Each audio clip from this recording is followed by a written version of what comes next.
fentanylovercause.org. This is important to know because withdrawing from fentanyl is not only immensely painful, but also dangerous. Publichealth.lacounty.gov states that people addicted to fentanyl who stop using it can have severe withdrawal symptoms that begin as early as a few hours after the drug was taken. End quote. This is seen to be true when talking to addicts. In a Vice News documentary, an anonymous fentanyl addict said, quote, "Fentanyl users like me have to fix throughout the day to avoid withdrawals." End quote. It's understandable why no one would want to experience uncontrollable yawning, chills, and tremors, as well as undergo uncontrollable diarrhea and vomiting. In most interviews I have seen, I always hear that addicts want to get clean, but are afraid because it is so daunting. Now that we've talked about fentanyl's withdrawals, let's end talking about one more problem. Last, I will speak on the deaths that fentanyl is causing. In 2014, rap artist Mac Miller rapped the lyrics, "A drug habit like Philip Hoffman will probably put me in a coffin." Philip Hoffman was a famous film persona who died from overdose February of that year. Back then, it was just lyrics. Yet 4 years later, on September 7, 2018, Miller died from a fentanyl overdose, becoming one of the thousands of people that this drug has taken away. For some stats, killing more than 20,000 people in 2015, exceeding all other prescription opioids and street drugs today, according to the New York Times article written by Josh Katz in September 2017.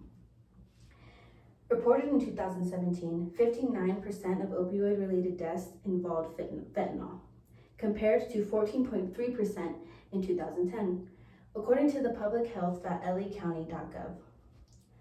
Dr. Nora Volkow, director of the National Institute of Drug Abuse, states that these numbers are ones that we have never seen before.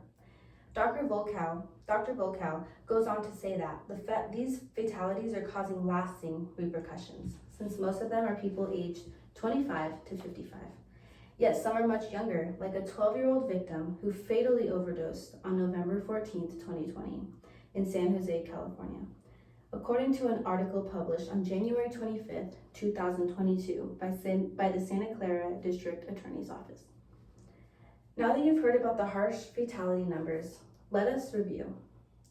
Today, I explained how fentanyl's potency is wounding society today. First, I spoke about fentanyl's dangerous potency. Then I spoke about how fentanyl causes rigorous withdrawals. Finally, I ended with speaking about the death that fentanyl is causing. Although the drug epidemic is a never-ending cycle that can hit any family of any kind, remembering dangers like fentanyl can save lives. After listening, I hope you learned more about how and why this killer drug is haunting the nation.